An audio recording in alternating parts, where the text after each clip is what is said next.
In this video, I'm going to show you how you can turn on comments on your YouTube videos. So if you want people to be able to comment on your video so that you can engage with your audience, then this is a video you don't want to miss, and we're going to get started right now.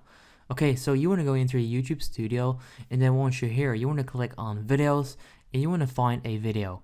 Next up, click on the details icon and go into the details section of your video, which will look like this. Now, you don't want to scroll down here and then try and find it because it's not here. You want to click on more options, which is next to basic. So under video details, you find more options. Once you click here, you can scroll down and then you should actually be able to do this. So right there, comments and ratings.